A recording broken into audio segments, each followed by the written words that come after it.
वालेकुम, आप देख रहे हैं प्रोग्राम एजेंडा 5। मैं हूं खतीजा राठौर। 5 दिन के सीज़ फायर के बाद एक बार फिर अमेरिका ने ईरान पर हमला कर दिया। साथ ही हमने ये भी देखा कि पहली बार ईरान ने मिस्र पर भी हमला किया है। मिस्री बंदरगाह पे जो अमेरिकन शिप्स मौजूद थे उसे टारगेट किया गया है और ये बताया जा रहा है कि ये पहला हमला, इससे पहले जो 40 दिन की जंग हुई थी उसमें ईरान ने इजिप्ट पे हमला नहीं किया था। वहीं हमने ये भी देखा कि सऊदी वज़ीर दिफा ने ट्रंप से कल अहम मुलाकात की है। इससे पहले अमरीकी वज़ीर दिफा से उनकी मुलाकात हुई और साथ ही मोहम्मद बिन सलमान का अहम पैगाम भी पहुंचाया है। हमने ये भी देखा कि इन्हीं दिनों में नेतन्याहू भी वाशिंगटन पहुंचे थे और वाइट हाउस में उनकी डोनाल्ड ट्रंप से मुलाकात हुई थी। फिर उसके बाद यूक्रेनी सदर की भी जो है वो अहम मुलाकात हुई थी।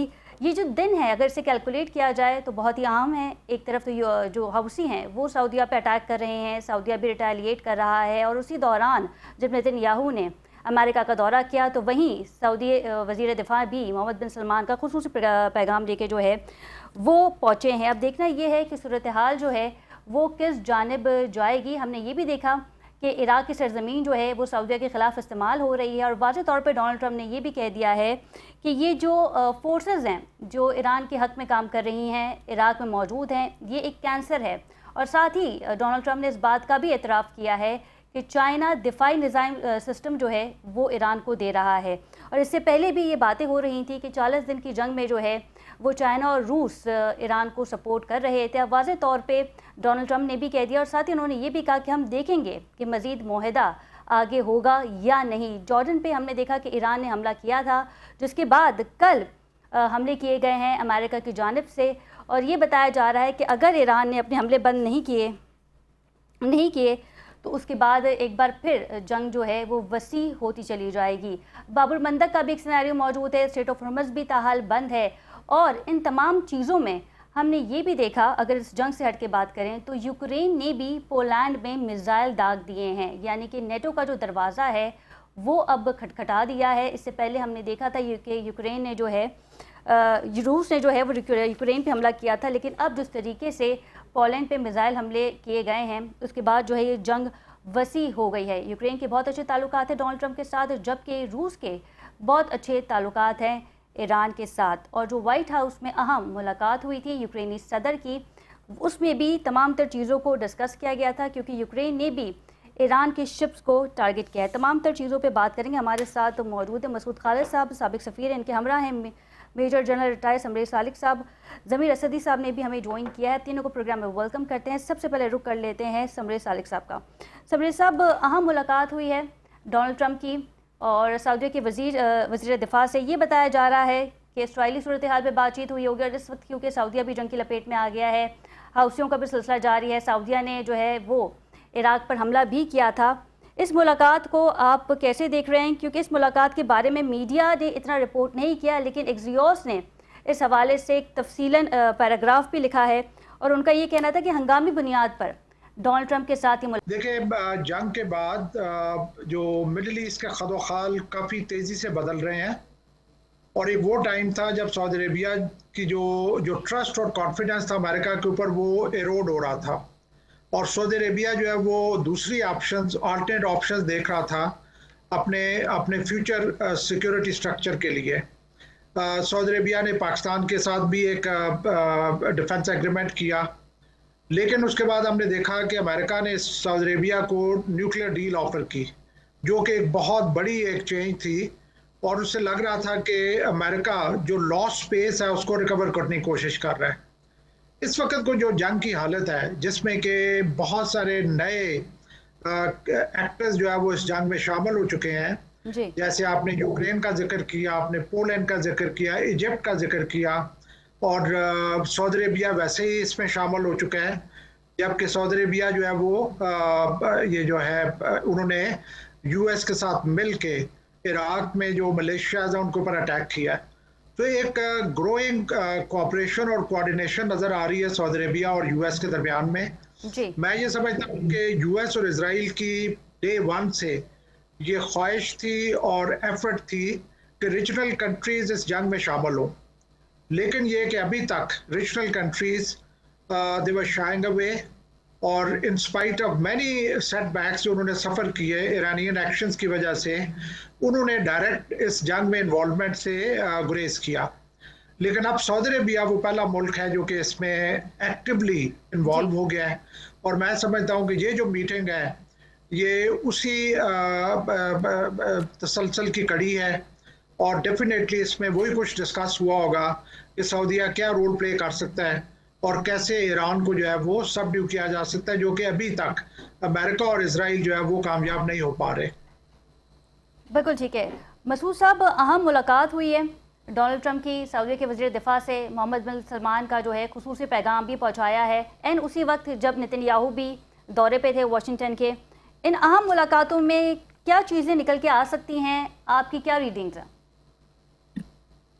जी शुक्रिया। देखिए, तफसीलात तो अभी नहीं आई हैं, इधर उधर थोड़ी सी स्कैटर्ड इन्फॉर्मेशन आ रही है इस मीटिंग के बारे में।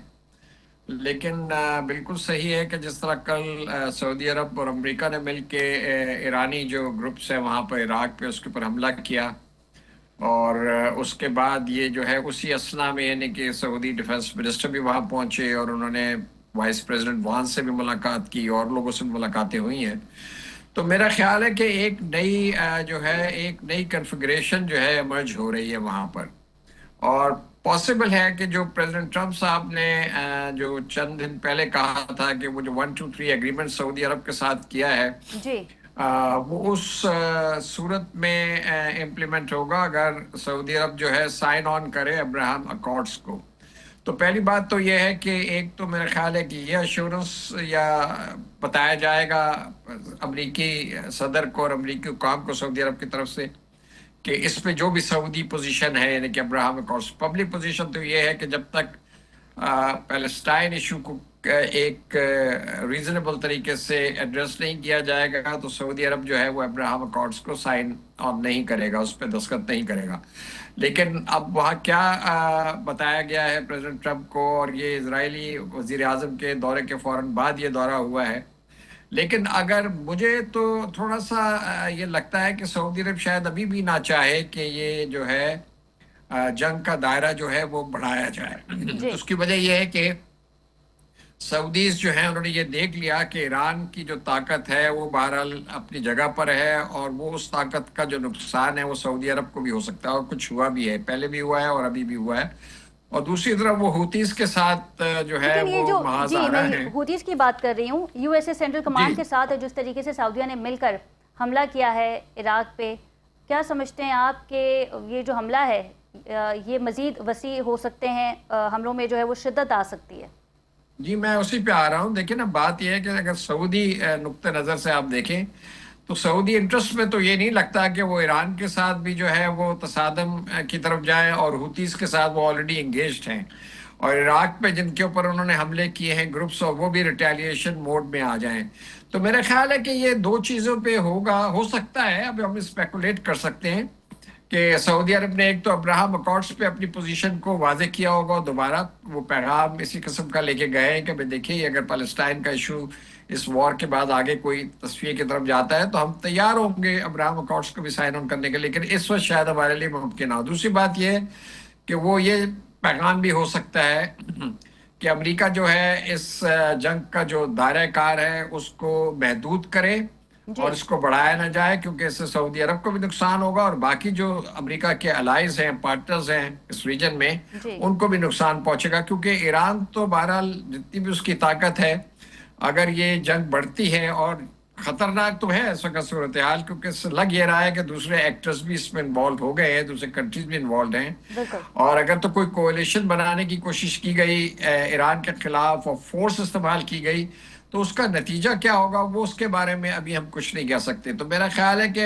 विजडम और रैशनैलिटी तो शायद यही तकादा करती है कि सऊदी अरब शायद ये कोशिश कर रहा है कि सदर ट्रंप को ये कन्विंस करे कि आप इस जंग का जो दायरा है वो उसको बढ़ाएं ना, बल्कि इसको कंटेन करें। और मेरा ख्याल है कि अगर एक इनिशिएटिव अमेरिका की तरफ से अभी ये आ जाए कि अमेरिका फोर्थ वेव यानी कि जो है अपने टैक्स जो है वो बंद कर रहा है ईरान के ऊपर, तो मेरा ख्याल है ईरान भी रिस्ट्रेन का मुजाहरा करेगा। लेकिन जाहिर बात है अगर ये टिट फॉर टैट रहा तो फिर तो नहीं, सूरत ज़ाहिर है हाल वो 5 मजीद दिन का बिगड़ तो सकती है। सीज़ फायर था, जिसके बाद हमने देखा कि ईरान ने जॉर्डन पे हमला किया है।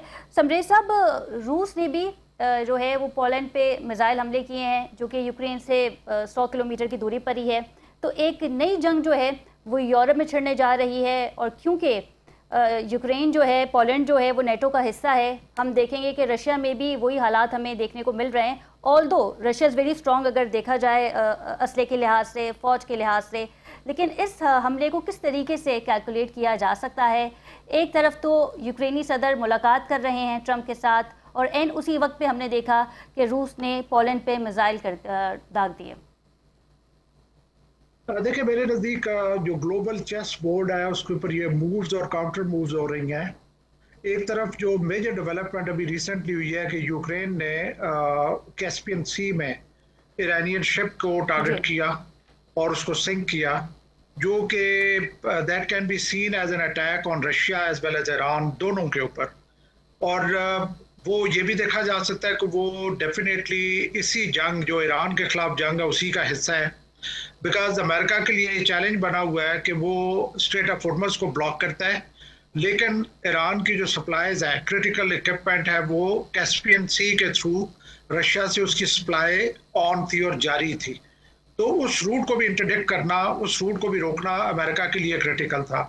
तो एक तरफ अगर अमेरिका जो है वो एक एक्टिविटी कर रहा है जो कि यूक्रेन को इस जंग में खींच रहा है, या यूरोप को ऑन द होल, तो दूसरी तरफ मैं समझता हूँ कि रशिया ने भी इसको एक्सपैंड किया है पोलैंड के ऊपर, और पोलैंड भी चूंकि नेटो का हिस्सा है, तो इस वजह से मैं समझता हूँ कि दोनों तरफ से इस जंग का जो दायरा है वो बढ़ाने की कोशिश की जा रही है। बिल्कुल ठीक है। ज़मीर असदी साहब ने हमें ज्वाइन किया है, expert in international affairs from Beijing. Zameer साहब, ये बताइएगा कि डोनाल्ड ट्रंप ने ये दावा किया है कि चाइना जो है वो दिफाई मिसाइल सिस्टम जो है वो प्रोवाइड कर रहा है ईरान को, और साथ ही उन्होंने ये भी कह दिया डोनाल्ड ट्रंप ने कि अब हम देखेंगे कि हमें ईरान से आगे मुआहदा करना है या नहीं। जी, बहुत शुक्रिया। सबसे पहले तो देखें, आपने जो स्टेटमेंट का अमेरिकी सदर जो डोनाल्ड ट्रंप है उनकी स्टेटमेंट का जिक्र किया जी।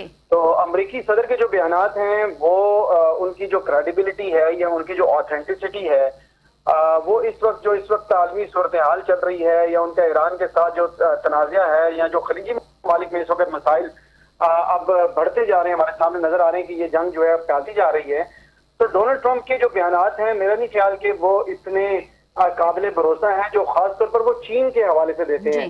क्योंकि चीन के हवाले से डोनाल्ड ट्रंप साहब का जो मौकफ है, अगर आप उनकी पहले दौरे सदारत में भी देखें तो जो कोविड-19 का जो इशू था उसको उन्होंने हमेशा से चाइनीज वायरस कहकर जो है वो उसको बुलाना शुरू किया। लेकिन जब डोनाल्ड ट्रंप साहब को ये नजर आता है कि जनाब चीन से हमें किसी किस्म का मफाद हो सकता है, तो वो फिर चीन जो है वो भागे भागे चले आते हैं और चीन के साथ मुआशी, तिजारती, इक्तिसादी ताल्लुकात को वसी करने की बात करते हैं। अब एक बार फिर इनके ये जो बयानात हैं ये हमें ये बताते हैं कि डोनाल्ड ट्रंप जो है या अमेरिकी इंतजामिया जो है वो एक बार फिर फ्रस्ट्रेशन का शिकार है, और ये फ्रस्ट्रेशन उनके बयानात से जाहिर होती है। सुबह उनके बयानात कुछ होते हैं, दोपहर को उनके बयानात कुछ होते हैं। तो ये जो बयान दिया गया है कि चाइना ने ईरान को एयर डिफेंस सिस्टम दिए हैं, ये मुकम्मल तौर पे गलत है। मैं आपको एक बात बताते चलूं, सबसे पहले तो जो अमेरिकी सदर के, जैसे मैं बात कर रहा हूँ, अमेरिकी सदर के जो बयानात हैं आप उनको वेरीफाई, अगर आप उनको सुबह उन्होंने ये बयान दिया है, उन्होंने ये कहा है कि चीन की जानिब से किसी किस्म की उनको मुआवनत जो है वो ईरान को मिल रही है। शाम को अगर सहाफी उनको यही क्वेश्चन करेंगे तो वो अपने इसी बयान से खुद ही मुकर जाएंगे और वो बताएंगे कि ऐसी कोई बात नहीं है, मेरे पास जो पहले रिपोर्ट थी वो दुरुस्त नहीं थी और अब मेरे पास दुरुस्त रिपोर्ट आई है और ऐसी कोई बात नहीं है। इस बयान की इस वक्त तक हम ऑथेंटिसिटी और इसकी जो क्रेडिबिलिटी है उस पर हम कुछ बात नहीं कर सकते जब तक अनलेस कोई जो चीन की जानिब से कुछ बयान सामने ना आए। लेकिन फिल वक्त जो लेटेस्ट जो चीन से जो रिपोर्ट्स हमारे सामने आ रही हैं वो यही है कि ये गुमराह किस्म के बयान हैं, और चीन ने हमेशा अपने आप को तनाज़ात से हमेशा दूर रखा है, और चीन ने इस तनाज़े में भी ये कोशिश की है कि डायलॉग्स के जरिए, टॉक्स के जरिए इस मामले को हल किया जाए। और पाकिस्तान की जो कोशिशें हैं वो सबके सामने है। इसहाक डार साहब जो है उन्होंने चीन के मुताबिक मरतबा विजिट भी किए, वांग यी जो चीनी वजीर खारजा है उनके साथ मुलाकातें भी हुई, और इस हवाले से एक फ्रेमवर्क का भी ऐलान किया गया कि ये जो ईरान का तनाज़ा है वो डायलॉग के जरिए जो है वो हल होना चाहिए। तो मेरा ख्याल है कि ये जो चीन के हवाले से जो बयान अमेरिकी सदर का है, ये उनकी फ्रस्ट्रेशन को जाहिर करता है। इसमें किसी किस्म की कोई सच्चाई या सदाकत हमें फिलहाल नजर नहीं आती। ये सिर्फ अमेरिकी सदर जो अपने ऊपर जो डोमेस्टिक उनका जो प्रेशर है, ये जो इंटरनेशनल प्रेशर है, उसका रुख मोड़ने की कोशिश कर रहे हैं। अच्छा ज़मीन, ये भी बताइएगा कि जब सऊदीया पे अटैक किया गया, इराक की सरजमीन से तेल की तनसीबात को निशाना बनाया गया, तो उस वक्त भी चाइना ने तहफ़्फ़ुज़ात का इज़हार किया था और ये कहा था कि सऊदीया की खुद मुख्तारी को तस्लीम किया जाए। इस वक्त चाइना की पॉलिसी क्या है? क्योंकि ईरान के साथ भी ट्रेड है, ईरान के साथ भी बातचीत है और साथ ही दूसरी तरफ जो है वो सऊदीया के हवाले से भी चाइना का ये बयान सामने आया था। देखें, चीन की जो पॉलिसी है वो बड़ी कंसिस्टेंट है। उनकी खारजा पॉलिसी बड़ी वाज़ेह है कि वो दुनिया में किसी भी किस्म के जो तनाज़ात होते हैं, हमारे सामने जन्म लेते रहते हैं, उनकी हमेशा से ये कोशिश रहती है कि इन तनाज़ात को जो है पुरअमन तरीके से डायलॉग्स के जरिए और मीनिंगफुल कंसल्टेशन के जरिए जो है वो हल किया जाए। उनकी हमेशा से ये कोशिश रही है कि जो डिफरेंट जो पार्टीज हैं किसी भी तनाज़े की, उनको मिल बैठना चाहिए और उनको बात करनी चाहिए, एक दूसरे के तहफ़्फ़ुज़ात और एक दूसरे के खदशात जो हैं वो दूर करने चाहिए। तो ये जो इराक की भी अभी आप सूरत हाल की बात कर रही हैं, इससे पहले आप ये देखिए ईरान के हवाले से भी ईरान पर जो अमरीकी या इसराइली अटैक्स गुज़िश्ता कई माह से जारी है और उसमें जो बाज़-औक़ात पास हमें नजर आता है, बाज़-औक़ात हमें MOUs होते हुए नजर आते हैं कि ये जंग बंदी जो है वो मुस्तकिल होती जा रही, लेकिन वो होती नहीं है।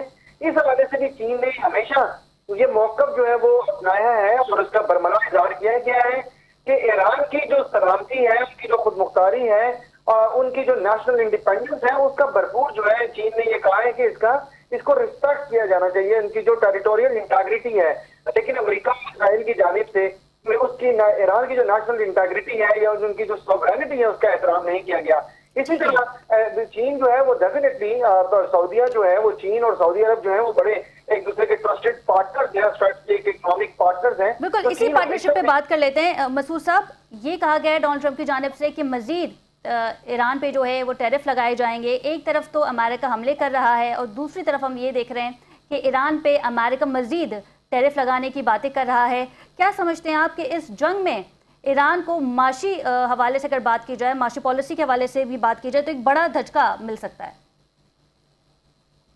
धचका जो है जी वो तो ईरान को मिला ही है। ईरान का बड़ा नुकसान हुआ है, माली भी, जानी भी, अभी भी हो रहा है और अभी भी वो उनकी इंटेग्रिटी जो है, सॉवरेंटी जो है, उसको खतरा है। लेकिन ईरान तो अभी जवाब दे रहा है और बड़ी यानी कि पुरअज़म तरीके से जवाब दे रहा है, जो भी उनकी कैपेसिटी है उसके मुताबिक। लेकिन बात ये है, मैं इसलिए कह रहा था कि ये डोनाल्ड ट्रंप साहब जो हैं वो ये सही कह रहे हैं, जो हमारे दूसरे पैनलिस्ट हैं, कि उनके बयान जो हैं वो 12 घंटे में चेंज हो जाते हैं। तो हम ये मुमकिन नहीं है कि उसका कोई खातिर ख्वाह जो है यानी कोई कंक्लूजन निकाला जाए या कोई तज्जिया आप कर पाए, क्योंकि एक पॉलिसी पोजीशन जो है स्टांस चेंज हो जाता है। तो पहले उन्होंने कहा कि मुझे शी जिनपिंग साहब ने ये कहा कि हम ईरान को बिल्कुल कोई असला नहीं दे रहे और मुझे अश्योरेंस दी। अब उन्होंने ये बयान दे दिया कि चीन जो है वो ईरान को असला दे रहा है। तो इस किस्म के बयान आते रहते हैं। मेन चीज़ ये है कि ईरान को क्या मजीद नुकसान होगा। ईरान को माशी नुकसान तो बहुत ज़्यादा हो रहा है इस वक्त भी, और आप टाइटन करेंगे तो ईरान की रिजॉल्व जो है वो तो और ज़्यादा मजबूत होगी। ईरानी पीछे हटने वाले तो नहीं लगते, लेकिन यह है कि ईरानी भी ये चाह रहे हैं कि किसी तरीके से इस चीज़ का यानी कि हल निकाला जाए। और लेकिन जाहिर बात है कि अगर उनके ऊपर आप साबिक सफीर हैं, ये बताइएगा कि अगर देखा जाए खित्ते में, आप क्या समझते हैं कि ईरान का इत्तेहादी कौन हो सकता है? क्योंकि हमने ये भी देखा कि ईरान ने जॉर्डन पर भी हमला किया, कुवैत पर भी हमला किया और सऊदीया के साथ भी ताल्लुकात अब इतने बेहतर नहीं हैं, मुत्तहिदा अरब अमारात के साथ भी बेहतर नहीं हैं। तो वो कौन से ममालिक हैं जो ईरान का साथ दे सकते हैं? या फिर हम देखेंगे कि आने वाले वक्तों में एक वक्त ऐसा भी आएगा जब अरब ममालिक के दरमियान जंग छिड़ जाएगी, एक तरफ अरब ममालिक होंगे, दूसरी तरफ ईरान होगा? नहीं, ये सिनारियो भी बिल्कुल पॉसिबल है, क्योंकि ईरान को भी मैं तो ये समझता हूँ कि इस वक्त थोड़ा सा अपनी पॉलिसी को रिविजिट करना चाहिए, क्योंकि अगर ये तसादम की तरफ जो है रास्ता चला गया मजीद, तो इससे ईरान का भी बहुत नुकसान होगा। I agree with you, Iran के इत्तेहादी जो है रीजन में तो नहीं है, ये तो बिल्कुल सही बात है। चीन ने सऊदी अरब और ईरान का जो था मसालत कराई, रिकन्सिलेशन कराई, तो वो एक अच्छा फेज शुरू हुआ था। अब सारे UAE, सऊदी अरब और अपना बहरीन, कुवैत, ये जॉर्डन, ये सब यानी कि ईरान के आप समझे कि मुखालिफ ही हैं। तो उस लिहाज से तो ईरान की पोजीशन कमज़ोर है, लेकिन ईरान को फिलहाल जो है वो रूस की सपोर्ट है, चीन की भी सपोर्ट है, कुछ और ममालिक की सपोर्ट भी है। तो मेरे ख्याल है दोनों फरीकों के लिए ये, और सदर ट्रंप साहब भी ये नहीं चाहते, वो दिल में ये नहीं चाहते कि तसादम जो है आगे की तरफ चला है, लेकिन उनकी क्योंकि तबीयत है, उनके ऊपर या फिर इजराइल का प्रेशर है, तो वो बयान, एप्स्टीन फाइल का इजराइल का सिलसिला है। प्रेशर है, तो वो बयान देते हैं। तो मेरा मतलब ये कि अगर आप जो सच्ची बात उसे पूछी जाए तो वो भी ये चाहेंगे कि अब इस मामले को ख़त्म किया जाए और कोई यानी कि अब जो लड़ाई झगड़ा जो है वो ना हो। लेकिन who is going to you know say retreat और से कि नहीं मैं पहले बात मानूंगा, ईरान बात माने या वाशिंगटन बात माने। तो वाशिंगटन चूँकि सुपर पावर है और हमला भी जाहिर बात है स्टार्ट भी उन्होंने लिया है, तो मेरा ख्याल है कि अगर अमेरिका की तरफ से ये ऐलान हो कि जी अब कल से बिल्कुल जो है जंग बंद कर रहे हैं और हम बातचीत की तरफ जा रहे हैं, तो वो मेरा ख्याल है एक बहुत ही मजबूत एक कदम होगा। लेकिन उसमें प्रेशर बहुत है, इजराइल का भी बहुत प्रेशर है। जाहिर बात है नेतन्याहू साहब आए हैं तो उन्होंने सदर ट्रंप को ये कन्विंस करने की कोशिश की है कि अभी ईरान ने अपना न्यूक्लियर प्रोग्राम खत्म नहीं किया, तो जितने वसवसे वो खड़े कर सकते हैं इजराइल कर रहा है। अमेरिकी एडमिनिस्ट्रेशन के दबाव में वो ये ठोस रहा है कि आप जो है वो ईरान के साथ मिलिटरली एंगेज रहें। तो अब देखना है कि अगर ये चीज़ इस तरह चलती गई तो बिल्कुल आप सही कह रही हैं कि ये तो कन्फ्लिग्रेशन हो सकती है, बात बहुत आगे बढ़ सकती है और इसमें सारा रीजन जो है वो इसका शिकार होगा। ठीक है समरीर साहब, इजराइल जो है वो प्रेशराइज कर रहा है अमेरिका को कि जंग तवील हो, और हालिया मुलाकात भी हुई है। ये भी बताया जा रहा था कि पिकेक्स माउंटेन की लोकेशन भी नेतन्याहू की जानिब से शेयर की गई है कि एक बार फिर यहाँ पे हमला किया जाए। यहाँ पे ईरान अपने जौहरी हथियार बना रहा है। जिस तरीके से आयतुल्लाह अली ख़ामनेई की लोकेशन दी गई थी इसराइल की जानिब से अमेरिका को, फिर हमने देखा कि उनकी शहादत हुई। क्या समझते हैं आप, इस मुलाकात के बाद हम देखेंगे कि एक तवील जंग का आगाज़ हो सकता है, क्योंकि नेतन्याहू स्पॉइलर है, लेकिन साथ ही हमें ये भी देखना होगा कि इसी मुलाकात के दौरान भी सऊदीया के वज़ीर दिफा जो हैं उनकी भी डोनाल्ड ट्रंप से मुलाकात हुई है वाशिंगटन में। तो ये जो आने वाले 2-3 हफ्ते हैं इसमें क्या सिनेरियो बनते हुए नजर आ रहे हैं? देखें, इसराइल के हवाले से जो आपने बात कही है वो बिल्कुल। जी आप मुझसे बात करेंगे? जी समरीर साहब के लिए सवाल है। जी जमीर साहब। जी तो नेतन्याहू के हवाले से जो आप बात कर रही हैं, जमीर साहब मैं आपकी तरफ आती हूँ। ये क्वेश्चन जनरल साहब के लिए था। जी देखिए, मैं ये कहना चाहूँगा कि अगर सऊदीया को मैं देखूँ तो उनका इस वक्त तो वो तो बहुत बुरे तरीके से इम्पैक्टेड है। एक तरफ स्ट्रेट ऑफ हॉर्मुज़ ब्लॉक्ड है जहाँ से उनकी ऑयल सप्लाई चलती थी, और दूसरी तरफ बाब अल मंदब जो है वो भी वहाँ पे भी ब्लॉकेट है। तो सऊदी अरेबिया का इस वक्त जो सबसे बड़ा कंसर्न होगा कि इफ नॉट बोथ एटलीस्ट एक तो खुले। सो इसी वजह से हम देख रहे हैं कि Saudi Arabia out of frustration and anxiety अब इस जंग में स्टेप इन कर रहा है।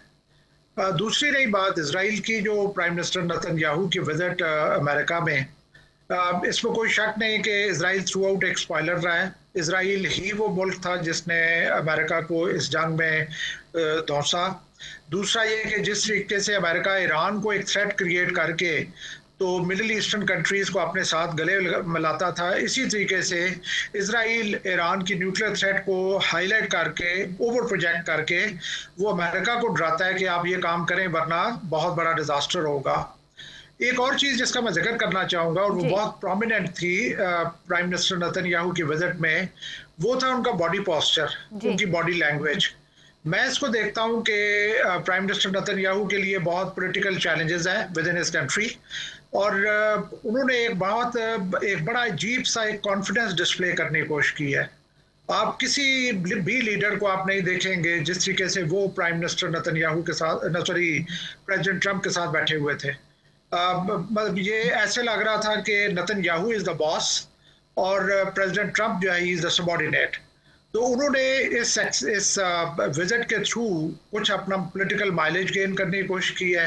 कुछ डेफिनेटली उनकी कोशिश होगी कि यूएस जो है वो इससे एक्सट्रिकेट ना करे जब तक उनके इजराइल के ऑब्जेक्टिव्स पूरे नहीं होते। लेकिन आप देखें कि अमेरिका के लिए बहुत बड़ा चैलेंज है। पिछला जो एमओयू साइन हुआ था वो भी साइन हुआ था G7 समिट के ऊपर। बिकॉज दुनिया का प्रेशर था कि ऑयल सप्लाई है वो इम्पैक्ट हो रही है, ऑयल की प्राइसेस जो है वो रेज हो रही हैं। अब दोबारा से वही साइकिल शुरू हो रहा है। पोलैंड को भी जंग में घसीटा जा रहा है, जो यूक्रेन है वो भी जंग में शामिल हो रहा जी। है। इजिप्ट का आपने खुद जिक्र किया, तो ये जंग का फैलाव जो है वो बढ़ रहा है। मैं नहीं समझता कि इवन इजरायली इंसिस्टेंस के ऊपर भी अमेरिका इसको लंबी देर के लिए कंटिन्यू कर सकेगा, या इसको मजीद फैला फैला के वो इससे कोई हासिल कर सकते हैं या इसको अफोर्ड कर सकते हैं। ठीक है, बिल्कुल ठीक है। ज़मीर साहब, क्योंकि बात हो रही है डोनाल्ड ट्रंप के हवाले से, वैसे तो वो कई बयानात देते हैं, लेकिन इस मुलाकात के बाद के ये बात देखने में आ सकती है कि जो जंग है वो मज़ीद तवील हो जाए। लेकिन साथ ही यहाँ पे एक अहम पॉइंट ये भी है कि जब ये 5 दिन का सीज़ फायर जारी था तो हमने देखा ईरान ने जॉर्डन पर हमला कर दिया, और फिर पहली मरतबा, जो इससे पहले हमने नहीं देखा जंग में, कि मिस्र पे भी हमला कर दिया जहाँ पे अमरीकी फ्लोटिंग स्टोरेज मौजूद थे। तमाम तर चीज़ों को अगर देखें तो यूँ लगता है कि जब सीज़ फायर मुकम्मल हो रहा था तो एक बार फिर ईरान ने जो है वो जॉर्डन पे हमला किया। नहीं, देखें, ईरान ने जो जॉर्डन पे या दीगर जगहों का आप जो जिक्र कर रही है, ईरान जो हमले कर रहा है, ईरान अपना दिफा कर रहा है, उनको अपने दिफा का पूरा हक है। डेफिनेटली इस वक्त जो सूरत हाल बनी है वो बड़ी कॉम्प्लिकेटेड है, जैसे हमारे ये पैनलिस्ट जो है बड़े बयान कर रहे हैं।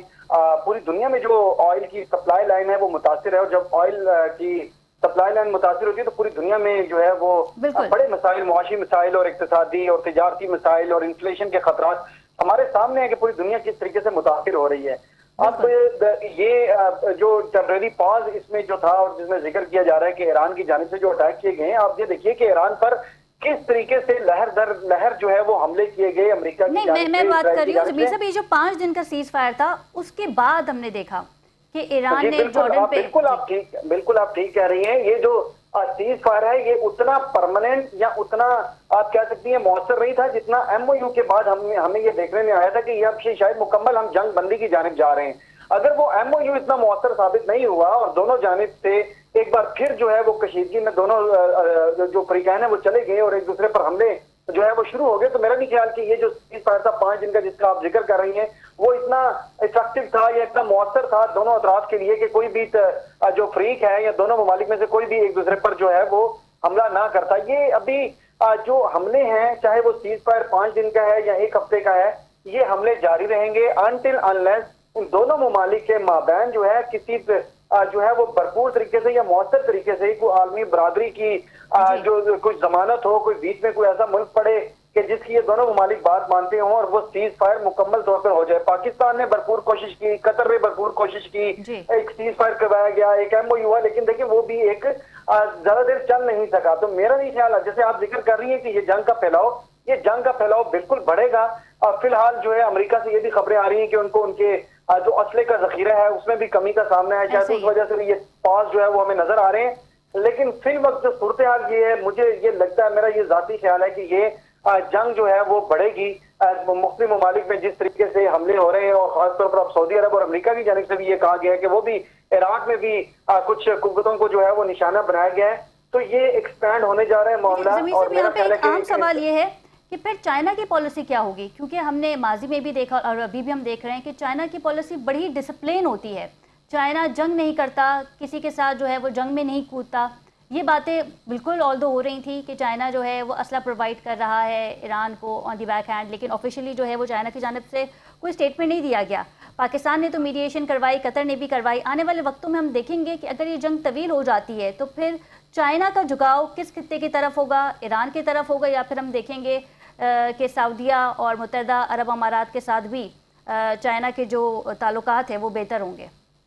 देखिए, इसका सवाल का जवाब यही है कि इसके लिए हमें जो चीन की जो खारजा पॉलिसी है, चीन के जो आलमी मामलात हैं या चीन की जो डिप्लोमेसी है उसको समझने की जरूरत है। और वो यही है कि चीन ने, हमने गुज़िश्ता दहाइयों में बहुत सी ऐसी जंगें देखी हैं जो चीन के आस पास हम देखते रहे। खासतौर पर आप देखें अफगानिस्तान में 20-25 साल की जो एक जंग लड़ी अमेरिका ने और नाटो ने, उसका क्या मकसद था। या अब भी जो है ये कहा जाता है कि अमेरिका जो है और उन तमाम ममालिक में, चाहे वो वेनेजुएला हो या ईरान हो, उन तमाम ममालिक को मुतासिर कर रहा है जहाँ पे चीन के बड़े मुआशी और तिजारती जो है वो उनकी इन्वेस्टमेंट है और उन ममालिक के साथ उनके बड़े ताल्लुकात हैं, तिजारती ताल्लुकात हैं, मुआशी ताल्लुकात है, उसकी ऑयल की सप्लाई जो है वो चीन की जानिब आती है। लेकिन चीन ने हमेशा से अपने आप को इन तनाज़ात से बड़ा एक बैलेंस्ड तरीके से और बड़ा डिसिप्लिन्ड तरीके से ये अपने आप को दूर रखा है और हमेशा से ये कोशिश की है कि ये जो जंगें जो अब शुरू हो रही हैं और जो हमारे सामने आ रही हैं, चाहे वो चीन के इत्तेहादी जो बेहतरीन जो दोस्त ममालिक हैं वो भी इन जंगों का हिस्सा बन रहे हैं, तो चीन की हमेशा से ये कोशिश रही है बैकडोर डिप्लोमेसी से, बैकडोर चैनल से इन सबको ये जो है वो कन्विंस करने की कोशिश ये की जाती रही है कि इस जंग को जो फैलाव है उसको रोका जाए। खासतौर पर जैसे सफीर जो मोहतरम सफीर साहब है उन्होंने जिक्र किया कि ईरान और सऊदी अरब के माबैन जो मामला थे उसको भी चीन ने सुलह सफाई करवाई। तो मकसद यही था कि ये चीन ये चाहता है, उस वक्त भी चीन की ये कोशिश थी कि ये सुलह सफाई करने का मकसद यही था कि ये दोनों ममालिक जो हैं मुस्लिम ममालिक हैं, ब्रदर ममालिक हैं। में नहीं पड़ता, चीन की पॉलिसी यही है कि जितना हो सके डिसिप्लिन मेंटेन किया जाए। मसूद साहब, मीडिएशन के हवाले से हम बात कर रहे हैं और पाकिस्तानी दफ्तर ख़ारजा ने भी खबर दी है कि दोनों ममालिक के लिए कोशिश कर रहे हैं, पाकिस्तान भी कोशिश कर रहा है, कतर भी कोशिश कर रहा है कि मीडिएशन हो और जो बर्गन स्टॉक में जो 14 निकाती पॉइंट्स है उस हवाले से भी मज़ीद कोई पेशरफ्त हो सकती है। यह हक़ी फ़ैसला नहीं है, लेकिन ज़ाहिर पाकिस्तान जो है वो उसकी कोशिश कर रहा है। आप समझते हैं कि दोनों फ़रीक़ैन जो हैं वो मुआहदे के करीब आ जाएंगे, ऑल्दो इस वक्त दोनों जानिब से मिसाइल हमले, ड्रोन हमले किए जा रहे हैं? देखिए, वो हमले हो रहे हैं, लेकिन अगर आप देखें तो ये उस शिद्दत के हमले नहीं है जो हमने पिछली दफ़ा देखे थे, नंबर 1। नंबर 2, ये भी मुमकिन है कि जो पाकिस्तानी दफ्तर ख़ारजा ने कहा है कि कतर और पाकिस्तान कोशिशें कर रहे हैं, तो जो सऊदी अरब के वज़ीर दिफा का जो दौरा है वो भी उसी चीज़ की एक कड़ी है, यानी कि उसी कोशिश की एक कड़ी है। क्योंकि अगर सऊदी अरब की तरफ से भी ये मैसेज जाए और पाकिस्तान और कतर की कोशिशें भी साथ साथ जारी रहें साइमल्टेनियसली, तो मेरा ख्याल है वो प्रेशर जो है आएगा अमेरिका के ऊपर भी, हमारी तरफ से भी, कतर की तरफ से भी और सऊदी अरब की तरफ से भी। क्योंकि ना तो ये अमेरिका के मफाद में है कि जो है तेल की बंदिश रहे, ना जो अमेरिका के अलाइज हैं सऊदी अरब और बाकी उनकी उसमें है ये कि स्ट्रेट ऑफ हॉर्मज़ बंद रहे और वो बाबल मंदब भी बंद हो जाए और तेल की सप्लाई बंद हो जाए, अमेरिकन इकॉनमी के ऊपर भी असर पड़ रहा है। तो मेरा ख्याल है कि ये मतलब थोड़ा सा ऑप्टिमिस्टिकली अगर आप देखें कि सिनारियो दो ही बनते हैं, या तो ये कि 2-4 दिन में ये जंग जो है तवील हो जाएगी और इसका दायरे कार जो है वो बढ़ जाएगा और वो बड़ी ख़तरनाक सूरत हाल होगी जिसमें हमारे लिए भी मुश्किलात खड़ी होगी। दूसरी सूरत ये जिसके लिए पाकिस्तान भी कोशिशें कर रहा है कि कोई मसालियत की तरफ जाए और अमेरिका जो है कोई इनिशिएटिव ले ले, और ये देखना पड़ेगा अभी 2-3 दिन में कि क्या फैसला होता है प्रेसिडेंट ट्रंप साहब क्या क्योंकि वहां पर अगर आपने गौर किया होगा तो अभी 2 दिन पहले जो मीटिंग हुई उसमें वाइस प्रेसिडेंट और जो उनके जनरल केन है उन्होंने क्लियरली उस मीटिंग में ये कह दिया कि अभी हमारे पास स्पेस नहीं है कि हम इस वॉर को कंटिन्यू करें क्योंकि एमुनिशन जो है वो कम पड़ रहा है। बिल्कुल, पेंटागन ने जो है इस हवाले से हमें ये नहीं पता कि ईरान की जो आर्सेनल है उसके अंदर क्या क्या अभी रखा हुआ है। उनके पास मिसाइल भी हैं, ड्रोन्स भी हैं, डमीज भी उन्होंने बनाए हुए। तो मेरा मतलब है कि अमेरिका जो है इस वक्त देखा जाए तो एक कमजोर पोजीशन में है और वो ईरान के साथ यानी कि जो उसके जो ऑब्जेक्टिव्स थे वो अचीव नहीं कर सका। और अगर ये जंग आगे बढ़ेगी तो क्या ईरान को वो खत्म तो नहीं कर पाएगा, यानी कि शॉर्ट ऑफ न्यूकिंग ईरान तो खत्म नहीं होगा। ईरान तो 90 मिलियन का मुल्क है, बहुत बड़ा मुल्क है, और जिस तरह उन्होंने रेजिस्टेंस शो की है तो मेरे ख्याल एक बात की जा रही थी, काफी सारी बातें हो रही थी कि ईरान में जो है वो रजीम चेंज अमेरिका कर सकता है, लेकिन वो भी मुमकिन ना हो सका। पैनल हमारे साथ मौजूद है। जी बिल्कुल मसूद साहब, इसमें मजीद भी आपसे पॉइंट लेंगे, लेकिन यहाँ ब्रेक का कहा जा रहा है। ब्रेक के बाद वापस आएंगे और प्रोग्राम को कंटिन्यू करेंगे। स्टे विद अस।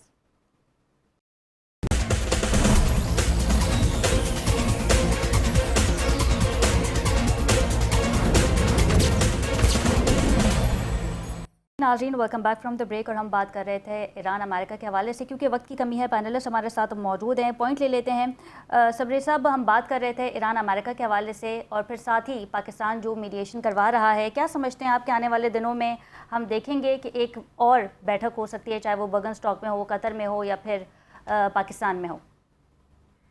मैं तो फोर्स ही करता हूँ। उसकी वजह यह है कि अगर आप देखें जिस तरीके से ये जंग चली है, 40 दिन का राउंड, उसके बाद MOU, उसके बाद 13 दिन का राउंड, उसके बाद पॉज किया गया, और वो पॉज उसके बाद हुआ जब अमेरिका डेली ऑलमोस्ट कह रहा था कि इतनी बड़ी स्ट्राइक होगी कि दुनिया ने इससे पहले इस तरह की स्ट्राइक देखी नहीं होगी। वो जो सेकंड जो अभी लेटेस्ट पॉज हुआ उसमें क्लियर इंडिकेशंस थी कि अमेरिका जो है वो वल्नरेबल है उसके पास म्यूनिशंस ख़त्म होना शुरू हो गए हैं। दोनों जो साइड्स होती हैं वो एक दूसरे को असेस कर रही होती हैं, और जब दुश्मन वल्नरेबल होता है तो जो दूसरी साइड है वो कभी भी उस अपॉर्चुनिटी को वेस्ट नहीं करती। यही वजह है कि ईरान ने इस पॉज को ब्रेक किया, जॉर्डन के ऊपर अटैक किया और अमेरिका को मजबूर किया कि वो दोबारा से अटैक शुरू करे। सो ज़ाहिरन आपको नज़र आ रहा है कि इस वक्त अमेरिका जो है वो वीकर विकेट पे है, ईरान जो है वो स्ट्रॉन्गर विकेट के ऊपर है। और मुझे उम्मीद है कि जिस तरीके की बातचीत आप अभी हमने डिस्कस किया कि KSA के डिफेंस मिनिस्टर गए हुए हैं और दुनिया का भी प्रेशर आएगा, और जिस तरीके से जंग फैल रही है, मुझे उम्मीद है कि बहुत जल्द प्रेसिडेंट ट्रंप एक यू टर्न लेंगे और वो कहेंगे ठीक है जी मैं बातचीत आने वाले वक्तों में भी, इससे पहले भी माजी में हमने देखा है जिस तरीके से डोनाल्ड ट्रंप ने यू टर्न लिया है। मसूद साहब, ब्रेक में जाने से पहले आप कुछ कह रहे थे लेकिन हमें ब्रेक की तरफ जाना पड़ा, रिजीम चेंज के हवाले से हम बात कर रहे थे। जी देखिए, रिजीम चेंज की तो उन्होंने कोशिश पहले भी की थी, इन्फिल्ट्रेशन की इजराइल ने, पूरी लीडरशिप को ईरान में ख़त्म कर दिया गया। तो रिजीम चेंज इतना आसान तो नहीं है। इस वक्त जो वहाँ कमांड है, जो कंट्रोल है, वो तो रेवोल्यूशनरी गार्ड्स के पास है, जो जिन्होंने बहुत सख्त पोजीशन अपनाई हुई है। तो वो तो यानी कि एक किस्म का अगर आप देखें तो जो बातचीत के लिए और जो कंसिलिएशन के लिए तैयार है, वो तबका लगता है कि वो ज़रा इस वक्त कमज़ोर है compare to the the hardliners. तो ये इतना आसान नहीं है कि, और ना ही ईरान को फिजिकली ख़त्म करना आसान है। तो ये रिजीम चेंज तो बाद की बात होगी। और मेरा ख्याल है कि जो सदर ट्रंप साहब के बयानात आते हैं ऊपर नीचे और जो कॉन्ट्रडिक्टरी होते हैं, जिसमें बहुत तजाद होता है, वो भी उनकी फ्रस्ट्रेशन का नतीजा है और उसकी मैनिफेस्टेशन है, नथिंग एल्स। तो अब वो देखिए, बात यह है कि दोनों फरीक लड़ रहे हैं, दोनों के पास असला है बज़ाहिर अपने अपने उसका, और ये कि दोनों कोई भी हार नहीं मानना चाहता। वो कहते हैं बस हम लड़ते रहेंगे और लड़ते लड़ते शायद खत्म हो जाए। लेकिन चाहिए, इसी पे ज़मीर से पॉइंट ले लेंगे क्योंकि वक्त की कमी है। ज़मीर, क्या समझते हैं आप कि टाइम लिया जा रहा है डोनाल्ड ट्रंप की जानिब से कि हम एक और बार चांस देना चाहते हैं मुज़ाकरात के लिए, बातचीत के लिए, लेकिन क्या ये टाइम लिया जा रहा है ताकि जो असले की कमी रिपोर्ट हुई है पेंटागन की जानिब से, उस ज़खायर को रीस्टॉक किया जाए? देखें, टाइम भी दिया जा रहा है, आप बिल्कुल ठीक कह रही हैं। असले की जो ज़खायर है उनकी कमी का भी मामला है, और जैसे हमारे पैनलिस्ट अभी बयान कर रहे थे कि दोनों तरफ की कोशिश ये है कि वो अपना भरपूर ताकत का जो है वो मुजाहिरा करें, और इसीलिए ईरान ने उस टेम्परेरी पास में जो है वो अटैक भी किया, जैसे आप पहले भी कह रही थी। तो बात यह है कि इस वक्त ये जो मामला है डेफिनेटली कॉम्प्लिकेटेड है, और इसके असरात, आलमी असरात जो है वो हमारे सामने आ रहे हैं।